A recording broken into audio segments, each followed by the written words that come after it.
नमस्कार। आर के क्लास में आपका स्वागत है। हम लोग पढ़ रहे हैं विज्ञान प्रथम, जिसमें आज पढ़ने वाले हैं चैप्टर 4 विद्युत धारा के प्रभाव। यहाँ पर हमको पढ़ना है विद्युत परिपथ में ऊर्जा का स्थानांतरण, विद्युत धारा का ऊष्मीय परिमाण, विद्युत धारा का चुंबकीय परिमाण। चैप्टर बहुत ही आसान है और बहुत अच्छा चैप्टर है। इसको ध्यान से पढ़ेंगे, बहुत आसान लगेगा, थोड़ा सा समझना पड़ेगा इसको। और आइए स्टार्ट करते हैं। सबसे पहले देखिए यहाँ पर दिया गया है, थोड़ा याद कीजिए। यानी ये तो इस वर्ष के लिए जो है पुस्तक से रिड्यूस किया गया है, लेकिन ये हमारे लिए आवश्यक है, इसका पूर्व ज्ञान होना जरूरी है। ये पिछली कक्षा के आधार पर दिया गया है। तो देखिए जैसा है कि हम किस आधार पर निश्चित करते हैं कि पदार्थ विद्युत सुचालक है या कुचालक। यानी हमको कैसे पता चलेगा कि विद्युत कुचालक है या सुचालक है। यानी ये पदार्थ के प्रतिरोध के ऊपर, यानी जो चालक है उसके रेजिस्टेंस के ऊपर निर्भर होता है कि वो विद्युत सुचालक है या कुचालक। यदि प्रतिरोध बहुत अधिक रहेगा तो वो कुचालक हो जाएगा, और प्रतिरोध विद्युत कम रहेगा, प्रतिरोध एकदम अत्यंत कम रहेगा तो वो क्या हो जाएगा, सुचालक हो जाएगा। अब यहाँ पर आ गया प्रतिरोध। प्रतिरोध क्या होता है? चालक का वह गुणधर्म जिसके कारण विद्युत धारा के प्रवाह में अवरोध उत्पन्न होता है, उसे प्रतिरोध कहते हैं। जैसे ये देखिए पेन देख रहे हैं, ये क्या है, चालक है। चालक में जब विद्युत धारा बहेगी, विद्युत धारा प्रवाह का मतलब स्थानांतरण, आवेश का स्थानांतरण होता है, तो वहाँ पर जो आवेश के बहने में रुकावट पैदा करता है, हर एक चालक का गुणधर्म होता है। तो अगर रुकावट ज़्यादा पैदा हो रहा है, इसका मतलब उसमें प्रतिरोध ज़्यादा है। रुकावट कम पैदा हो रहा है, इसका मतलब उसमें रुकावट कम हो रही है।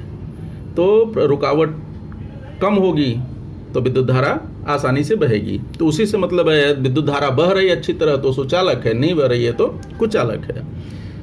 तो कहने का मतलब जिस विद्युत चालक का प्रतिरोध अत्यंत कम होगा उसे विद्युत सुचालक कहेंगे। जैसे चांदी है, तांबा है, एल्युमिनियम है।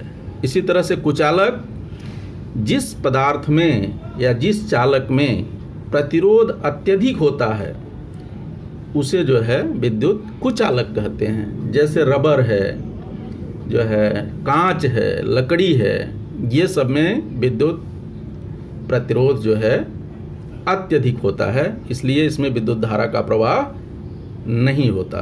इसलिए इनको क्या कहते हैं, विद्युत कुचालक कहते हैं। तो पहला क्वेश्चन समझ में आया होगा। अब सुचालक कुचालक इसको पता भी कर सकते हैं। जैसे ये मान लो इसको पता लगाना है तो एक विद्युत सर्किट बना लेंगे सेल से, सेल के सिरे से तार को जोड़ेंगे। तार जोड़ने के बाद जो है, जैसे यहाँ पर देख लीजिए, इसको बनाना है तो जैसे समझो यहाँ पर बैटरी लिया और यहाँ पर कोई जो है एक, ये समझो चालक लगा दिया और इधर ले जा करके यहाँ पर जो है बल्ब लगा दिया है और इसको फिर यहाँ से कनेक्ट कर दिया। बीच में कहीं बैटरी लगा सकते हैं, डायरेक्ट जोड़ दें या इसको स्पर्श करा के रखें। यदि यह सुचालक हुआ ये, तब तो ये बल्ब जो है जलेगा। और यदि ये सुचालक नहीं हुआ, जैसे यहाँ लकड़ी लगा देंगे तो यह बल्ब नहीं जलेगा, और यहीं अगर एल्युमिनियम लगा देते हैं तो बल्ब क्या होगा, जलना लगेगा। जैसे ही सर्किट कंप्लीट होगी तो ये, अगर यहाँ पर जो चालक हमने यूज़ किया है, पदार्थ यूज़ किया है, यदि वह सुचालक है तो बल्ब जलेगा। इससे हम पहचान कर सकते हैं कि कौन सा पदार्थ सुचालक है और कौन सा कुचालक है। ठीक है, आइए अगला क्वेश्चन देख लेते हैं। लोहा विद्युत का सुचालक है, ये हम जानते हैं। जैसे सभी धातुएं मोस्टली जो है विद्युत और उष्मा की क्या होती है, सुचालक होती हैं। तो लोहा भी क्या है, विद्युत सुचालक है। लेकिन नीचे गिरे हुए लोहे के टुकड़े को हाथ से उठाते समय हमें विद्युत झटका क्यों नहीं लगता? क्योंकि जब नीचे गिरा हुआ और टुकड़ा तो उसमें विद्युत धारा का प्रवाह हो ही नहीं रहा है, विद्युत धारा का प्रवाह नहीं हो रहा है, इसलिए हमें झटका नहीं लगता है। विद्युत धारा का प्रवाह हो रहा होता तो झटका लगता। तो इसका कारण हो गया कि विद्युत धारा का प्रवाह न होने के कारण हमें विद्युत झटका नहीं लगता है। ठीक है, तो इन दोनों प्रश्नों का उत्तर ऐसा देख भी सकते हैं। जैसे यहाँ पर है कि चालक के प्रतिरोध के आधार पर हम निश्चित करते हैं कि पदार्थ विद्युत सुचालक है या कुचालक है। प्रतिरोध क्या होता है, जो अभी हमने परिभाषा बताया वो परिभाषा दिया है। इसी तरह से सुचालक क्या होता है, जिस पदार्थ का प्रतिरोध अत्यंत कम होता है उसे विद्युत सुचालक कहते हैं, जैसे चांदी, तांबा, एल्युमिनियम। इसी तरह से कुचालक, जिस पदार्थ का विद्युत प्रतिरोध अत्यधिक होता है उस पदार्थ को विद्युत कुचालक कहते हैं, जैसे कांच है, रबड़ है, लकड़ी है। इसी तरह से अगले प्रश्न का उत्तर भी यहाँ लिख दिया गया। ठीक है, अब पिछली कक्षा के बारे में, पिछली कक्षा में हम लोगों ने पढ़ा था स्थिर विद्युत का अर्थ क्या होता है। इसके बाद जो है धनावेशित ऋणावेशित वस्तुओं के बारे में प्रयोग किए थे।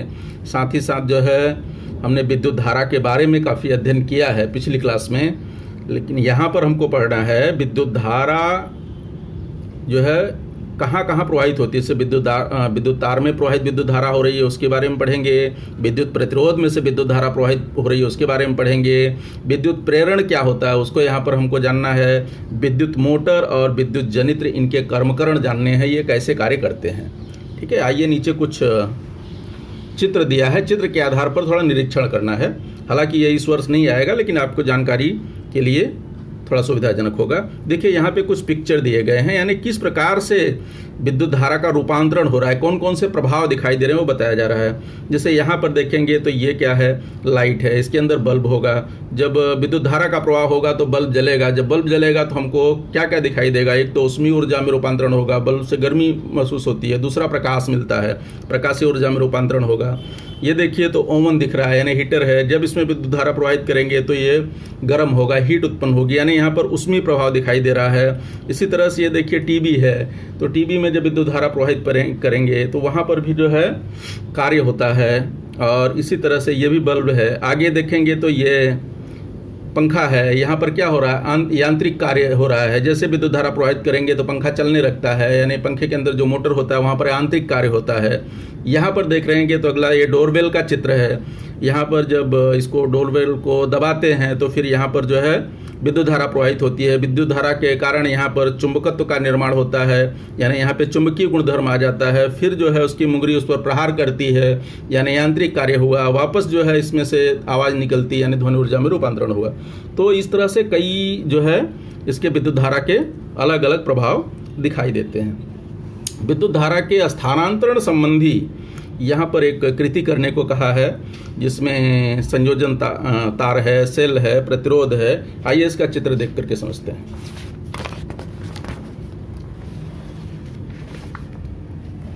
देखिए चित्र दिया गया है। इस चित्र के बारे में पिछले साल पढ़े हैं डिटेल में, इसको वहाँ पे पढ़ चुके हैं, वही चीज़ है।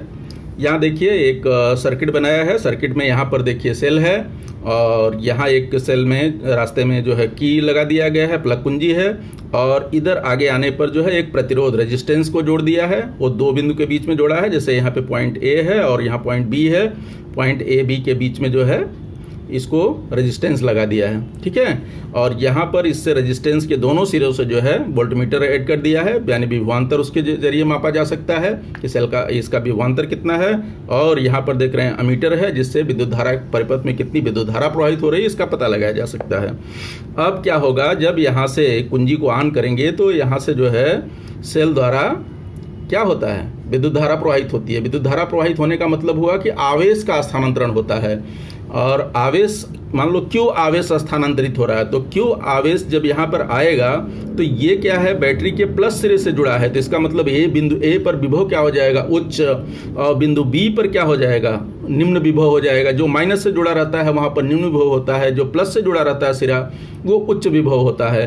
तो विभवों के अंतर के कारण वहाँ पर विद्युत धारा का प्रवाह होता है। तो यहाँ पर देखिए एक रेजिस्टेंस जुड़ा है आर। जब इस रेजिस्टेंस के अंदर आवेश प्रवाहित होगा तो आवेश को प्रवाहित करने के लिए यहाँ पर कार्य किया जाएगा। ए से बी तक जब आएगा आवेश तो कार्य होगा। कौन सा कार्य होगा, हम जानते हैं कार्य बराबर क्या होता है, विभवांतर गुणे आवेश, यानी V इंटू क्यू। और V किस पर, V एट ए बी। तो यहाँ पर जो है V at A B into Q कार्य होगा। इधर भी दिया है पीछे। तो इसके बारे में डिटेल में हम 9th में पढ़े हैं। अब यहाँ पर कार्य करने के लिए ऊर्जा कहाँ से आई? अब ऊर्जा, ये जो कार्य हो रहा है आवेश को स्थानांतरण करने के लिए, वो ऊर्जा कहाँ से मिल रही है? ऊर्जा किसके द्वारा दी जा रही है? सेल के द्वारा दी जा रही है। सेल जो है प्रतिरोध को दे रहा है ऊर्जा, और सेल जब प्रतिरोध को ऊर्जा दे रहा है तो वहाँ पर कार्य हो रहा है। कार्य कितना हो रहा है? VQ, V@AB × Q, ये कार्य घटित हो रहा है। और विद्युत आवेश के T समय तक, अगर इसमें जो है T समय तक विद्युत आवेश इसमें प्रवाहित किया गया, तो उसमें जो है T समय में हुआ, तो उस समय इतनी ऊर्जा विद्युत प्रतिरोध को दी गई। T समय तक सेल द्वारा कितनी ऊर्जा दी जाएगी? ये वाला T समय तक अगर मान लो आवेश प्रवाहित हो रहा है, तो सेल द्वारा उस प्रतिरोध को कितनी ऊर्जा दी जाएगी? ये ऊर्जा दी जाएगी। ठीक है, VQ ऊर्जा सेल द्वारा दी जाएगी। तो अब सेल द्वारा इतनी ऊर्जा इसको दी गई थी, इस ऊर्जा का होता क्या है? वही यहाँ पे लिखा है, इस ऊर्जा का क्या होता है? अब जब यह ऊर्जा प्रतिरोध को मिलती है, तो इस प्रतिरोध को मिलने पर इस ऊर्जा का रूपांतरण उसमें ऊर्जा में हो जाता है। यानी ये जो है गर्म हो जाता है उसमें ऊर्जा में, अर्थात ये देखते हैं गर्म हो जाता है। गर्म हो जाता है इसका मतलब उसमें ऊर्जा में रूपांतरण हो गया। ऐसा भी अपने दैनिक जीवन में देखे होंगे कि अगर कोई तार ले लो, तार में विद्युत धारा प्रवाहित किया जाए, तो कुछ देर के बाद वो गर्म हो जाता है। गर्म क्यों हो जाता है? कि तार के अंदर कुछ न कुछ प्रतिरोध होता है। जब विद्युत आवेश प्रवाहित होता है तो वो प्रतिरोध जो है उसमें रुकावट पैदा करता है। इसके कारण कुछ ऊर्जा जो सेल द्वारा ऊर्जा दी जा रही है, तो वहाँ से कुछ ऊर्जा जो है उसमें ऊर्जा में रूपांतरित हो जाती है। तो इसके लिए वो तार गर्म हो जाता है कुछ देर बाद। वही चीज़ यहाँ पर है कि सेल द्वारा जो ऊर्जा दी गई, तो इसको यहाँ तक जाने में जो कार्य हुआ, वो कार्य किस रूप में हो गया? उसमें ऊर्जा के रूप में कार्य हुआ। वही यहाँ पर बताना चाह रहा है। आगे देखिए, दिया थोड़ा सोचिए। विद्युत प्रतिरोध के स्थान पर यदि परिपथ में विद्युत चलित्र मोटर हो, तो सेल द्वारा दी गई ऊर्जा का कौन से रूप में परिवर्तन दिखाई देगा? ये तो सीधा तार है, इसमें विद्युत धारा प्रवाहित की जा रही है, तो क्या हो रहा है? तार गर्म हो जा रहा है। लेकिन विद्युत मोटर में क्या होता है? वो कुंडल होता है, तांबे के तार का कॉयल होता है, कुंडल। जब कुंडल में विद्युत धारा प्रवाहित करेंगे तो क्या होगा? कुंडली रोटेट होती है, घूमने लगती है। यानी वहाँ पर विद्युत धारा का रूपांतरण किस में हो जाता है? गतिज ऊर्जा के रूप में, यानी वो चलने लगती है कुंडली। तो वहाँ पर परिवर्तन किस रूप में दिखाई देगा? हमको यांत्रिक कार्य होने लगेगा, यानी गतिज ऊर्जा के रूप में परिवर्तन दिखाई देगा।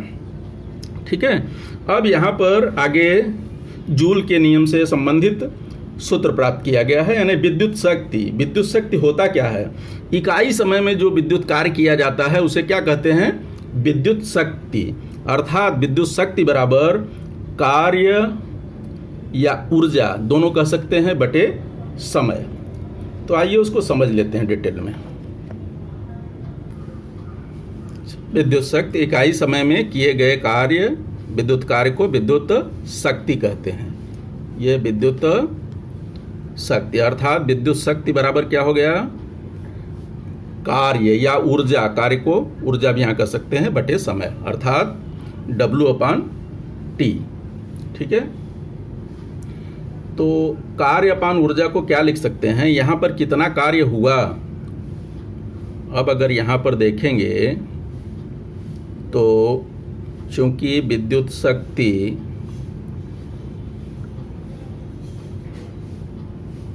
यानी जिसको हम P से डिनोट करते हैं, ये बराबर क्या हुआ? चाहे इसको कार्य लिखिए या ऊर्जा लिखिए, बटे क्या हो गया? समय। अब कार्य ऊर्जा, देखिए वहाँ पर कितना कार्य किया गया। अभी हमने देखा वहाँ पर कार्य जो हुआ V/AB × Q/T। ठीक है, इस रूप में कार्य हुआ। परंतु हम जानते हैं कि आवेश के प्रवाह की दर को क्या कहते हैं? विद्युत धारा। आवेश के प्रवाह की दर विद्युत धारा होती है। तो इस Q/T के यहाँ से उठा करके मान को क्या रख देंगे? I। Q/T की जगह हम क्या रख देते हैं? I। तो हमको मिल जाएगा क्या? P = यहाँ पर विद्युत शक्ति मतलब P = V/AB × Q/T। Q/T की जगह हम क्या दे देंगे यहाँ पर? I। ठीक है, इसको हम मान लेते हैं कंडीशन 1। ठीक है, अभी फिर से आते हैं पुनः अगर यहाँ से देखेंगे तो विद्युत शक्ति बराबर कार्य या ऊर्जा बटे समय होता है। तो कार्य या ऊर्जा बराबर क्या होगा, समय को इस तरफ लाओगे तो मल्टीप्लाई हो जाएगा, यानी कार्य या इसको ऊर्जा कहिए, दोनों एक ही चीज है। ये बराबर हो जाएगा किसके, विद्युत शक्ति गुणे समय। ठीक है, तो इस आधार पर यहां हमको क्या मिल गया, कार्य या ऊर्जा बराबर, कार्य ऊर्जा को यहां पर हम डिनोट कर सकते हैं एस से, ऊर्जा क्योंकि ऊर्जा कौन से रूप में हो रही है, उसमें ऊर्जा के रूप में, इसको डब्ल्यू भी लिख सकते हैं, और कार्य के लिए ऊर्जा के लिए एनर्जी लिख सकते हैं। लेकिन यहाँ पर रूपांतरण किस रूप में हो रहा है, उसमें ऊर्जा के रूप में। अभी हमने देखा वो कृति में उसमें ऊर्जा के रूप में रूपांतरण हुआ। तो एच बराबर ये यहाँ पर क्या मिल गया, P इंटू टी, विद्युत शक्ति का P। और ये देखिए P की वैल्यू अगर यहाँ पर पुटअप करते हैं तो हमको क्या मिल जाएगा, therefore H is equal to V at AB। बार बार ये AB से कंफ्यूजन नहीं होना चाहिए। AB मतलब A और B के बीच का विभवांतर। ठीक है, जो अभी चित्र दिखाया उस चित्र में A और B के बीच का विभवांतर है। ठीक है, ये P की वैल्यू और इंटू यहाँ पर क्या भी है, I भी है। ठीक है, और यहाँ पर एक चीज़ और आ गया, बढ़ गया यहाँ पे पहले से T, इसको हम डाल देते हैं कंडीशन नंबर 2 या इक्वेशन नंबर 2। अब ओम के नियमानुसार, ओम के नियम से या नियमानुसार, ये सूत्र हम क्यों ऐसा कर रहे हैं, इससे हम जूल का नियम प्राप्त करना चाहते हैं, उसी में ऊर्जा पर आधारित जूल का नियम आपके पुस्तक में दिया है सब। तो यहाँ से ओम के नियम के आधार पर हम क्या जानते हैं कि V इज इक्वल टू होता है IR, V एट AB ही लिखेंगे क्योंकि हम AB के लिए कर रहे हैं। तो ये I इंटू R होता है, ये ओम का नियम है, हम पिछले वर्ष इसको पढ़ चुके हैं 9th क्लास में। ठीक है, अब अगर इन दोनों को करें, कथन 1 और 2 को बुलाएं, कथन 2 और 3 को, 2 तथा 3 से, यहाँ से ये वैल्यू उठा करके यहाँ पर रख दीजिए तो क्या मिल जाएगा, H is equal to V at AB की जगह हो जाएगा I इंटू R, और पहले से यहाँ पर देखो है I इंटू T। तो देयरफॉर क्या मिल जाएगा, H is equal to I into I, 2 times हो गया तो I स्क्वायर RT। ठीक है, और इसे हम दे देते हैं इक्वेशन नंबर 4, और इसी को हम कहते हैं जूल का नियम। ये क्या हो गया, जूल का नियम। और यदि यहाँ पर I एम्पियर में हो, R ओम में हो और T सेकंड में हो, तो उत्पन्न होने वाली ऊष्मा या ऊर्जा या किया गया कार्य, इसको जो भी कह सकते हैं, यह किस इकाई में उत्पन्न होगा, जूल इकाई में। अर्थात जूल का नियम क्या बन गया कि यदि किसी चालक, यानी चालक जो होगा उसका R प्रतिरोध, यदि किसी R प्रतिरोध वाले चालक में I विद्युत धारा T समय तक प्रवाहित किया जाए, तो चालक में उत्पन्न होने वाली ऊष्मा विद्युत धारा के वर्ग, चालक के प्रतिरोध और प्रवाहित विद्युत धारा के समय के समानुपाती होता है।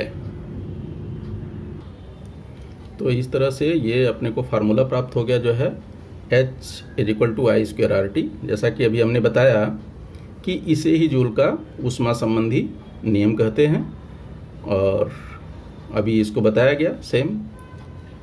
इसके बाद इसी आधार पर इसका शाब्दिक नियम भी लिख सकते हैं, जो कि ये होगा, किसी चालक में विद्युत धारा I T समय तक प्रवाहित हो और उस चालक का प्रतिरोध R हो, तो उस चालक में उत्पन्न होने वाली ऊष्मा यह विद्युत धारा के परिमाण के वर्ग अर्थात I स्क्वायर, चालक के प्रतिरोध R तथा विद्युत धारा के प्रवाह काल T के समानुपाती होती है। ठीक है, अब आते हैं जो है विद्युत शक्ति की इकाई। अब देखिए हम जानते हैं चूंकि P इज इक्वल टू क्या होता है, W/T, यानी कार्य बटे समय। तो कार्य की इकाई क्या होती है, यहाँ पर कार्य की इकाई होती है जूल। तो यहाँ पर क्या बन जाएगा, जूल बटे सेकेंड, यानी जूल प्रति सेकंड हो गया, और इसी को हम क्या कहते हैं, W यानी वाट। इसकी इकाई हो जाएगी वाट। ठीक है, तो कहने का मतलब शक्ति की इकाई क्या बन गई, शक्ति की एसआई प्रणाली में इकाई जूल प्रति सेकेंड, यानी जिसको ऐसा लिख सकते हैं जूल प्रति सेकेंड, या फिर वाट यानी W है। शक्ति की एसआई प्रणाली में इकाई जूल प्रति सेकेंड या फिर वाट है। अब हम देख लेते हैं ऊष्मीय ऊर्जा के अन्य सूत्र और कौन कौन से फार्मूले बन सकते हैं। एक तो हमने देखा H = I² RT, ठीक है। अभी देखते हैं अन्य कैसे इससे प्राप्त होंगे। यदि यहाँ पर हम ओम के नियम के अनुसार I की जगह पे हम क्या लिख देंगे, जो है V/R, क्योंकि ओम्स लॉ के अनुसार क्या होता है I = V/R। तो अगर यहाँ पे हम V/R का स्क्वायर रख दें तो R/T, ठीक है, तो क्या बन जाएगा, यहाँ पर हो जाएगा V² और ये R² होगा तो R से R कट जाएगा, यानी V² T R। एक फार्मूला ये प्राप्त हो गया। ये भी R² होगा, R² से एक R कैंसिल हो जाएगा, डायरेक्ट क्या आ गया R, नहीं तो इधर साइड में लिख सकते हैं। और अगर सेकेंड इसी से बनाना चाहते हैं, पुनः अगर ऐसा लें तो H = I² RT, तो इसको हम क्या कर सकते हैं, अभी R की वैल्यू को चेंज करें, I² को रहने देते हैं। ओम्स लॉ के अनुसार ओम का सूत्र जो होता है क्या होता है, ये V = IR, तो उसके हिसाब से हमको R की वैल्यू चाहिए, तो V/I = R हो जाएगा। तो यहाँ पे लिख सकते हैं V/I लिखोगे तो ये क्या बन जाएगा यहाँ पर T। अब यहाँ देखो I² से I² क्या हो जाएगा, कैंसिल हो जाएगा, ये स्क्वायर कटेगा तो यहाँ क्या बचेगा I, यानी यहाँ पे बच गया IVT, या इसको ऐसा लिख सकते हैं VIT। तो इस तरह से जो हमारे पास 3 फार्मूले मिल गए, ठीक है। डिटेल में यहाँ समझ लीजिए कहाँ से हम ओम के नियम का उपयोग कर रहे हैं। यहाँ पर जो चेंजेस किया तो यहाँ लिख सकते हैं सिंस I = क्या होता है V/R, कहाँ से, ओम के नियम के अनुसार। वही चीज़ यहाँ भी हमने लिखा, जो चेंजेस किया वो कहाँ से आया, ओम के नियम के अनुसार, क्योंकि R बराबर होता है V/I। इस तरह से हमारा सूत्र बन गया H = I² RT। दूसरा हमको फार्मूला मिल गया कौन सा, V² T/R, और इसका थर्ड वाला फार्मूला हमें मिला VIT। तो अगर जब हमको सॉल्व करने के लिए क्वेश्चंस आएंगे तो इस टाइप से हम कोई भी फार्मूला यूज कर सकते हैं। कब किसका उपयोग करना है, यदि हमको I मालूम होगा, R मालूम होगा, T मालूम होगा तो हम H ज्ञात कर सकते हैं, या इन चारों में से कोई एक मिसिंग होगा, 3 मालूम है तो ज्ञात कर लेंगे। यहाँ पे देखो V, T और R मालूम है तो H ज्ञात कर सकते हैं। इसी तरह से यहाँ पर VIT मालूम है, तब प्रश्न के अनुसार हमें क्या क्या जानकारी रहेगी उसके आधार पर इस फार्मूले का उपयोग करके ज्ञात कर सकते हैं, ठीक है। अब अब आते हैं जो है विद्युत शक्ति के अन्य सूत्र।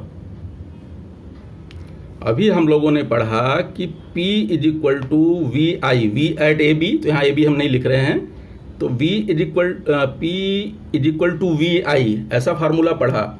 अब इसको अगर चेंजेस करें हम तो V की जगह हम क्या लिख सकते हैं, IR, तो ओम के नियम के आधार पर तो ये हो जाएगा IR × I। रीजन इसका देंगे क्यों, क्योंकि V = होता है IR according to Ohm's law. यहाँ हम डिटेल में नहीं लिख रहे हैं, पॉइंट बना के लिख सकते हैं, हमको शार्ट में खाली फार्मूला निकालना है। तो ये बन जाएगा क्या, I² R, ठीक है। ये फर्स्ट समझो निकल रहा। पुनः अगर हम लेते हैं, चाहे इसी से निकाल लें तो भी चलेगा, यहाँ पर अगर I का मान रख दें V/R तो भी आ जाएगा, या पुनः दूसरे वाले से निकाल सकते हैं इसी से। तो P is equal to V I, ठीक है। तो यहाँ पर हम किसकी वैल्यू रख दें, अभी हमने V का रखा था, अभी इस बार किसका रख दें, I का रख दें वैल्यू। तो क्या हो जाएगा यहाँ पर V इंटू आई का क्या होगा, V अपान आर। यहाँ से भी देख सकते हैं I इज इक्वल टू क्या हो जाएगा, V अपान आर। यहाँ पे लिख सकते हैं since I is equal to V upon R. ये सब कहाँ से ला रहे हैं, according to Ohm's law, Ohm's law के नियम के अनुसार। तो ये क्या बन गया, V स्क्वायर अपान आर, ठीक है। देयरफॉर हमें सभी फार्मूले कौन कौन से मिल गए, P is equal to V I, दूसरा मिल गया कौन सा, आई स्क्वायर अपान आर, नहीं आई स्क्वायर इंटू आर, और थर्ड मिल गया वी स्क्वायर अपान आर। अब यहाँ पर इस पर भी क्वेश्चन आ सकते हैं, तो अगर हमको वी आई ज्ञात कर रहेगा तो वी और आई के जरिए इस फार्मूले से यूज़ कर लेंगे। अगर हमको आई और आर मालूम है तब भी ये पी मालूम हो जाएगा, अगर वी स्क्वायर आर मालूम है तो भी हमें ये मालूम हो जाएगा। कहने का मतलब कि इन तीन में से कोई भी दो मालूम रहेगा तो तीसरा हम इजली जो है फाइंड कर लेंगे, ठीक है। ये फार्मूले याद रखिए। तो आज इतना ही, फिर आगे पढ़ेंगे। धन्यवाद।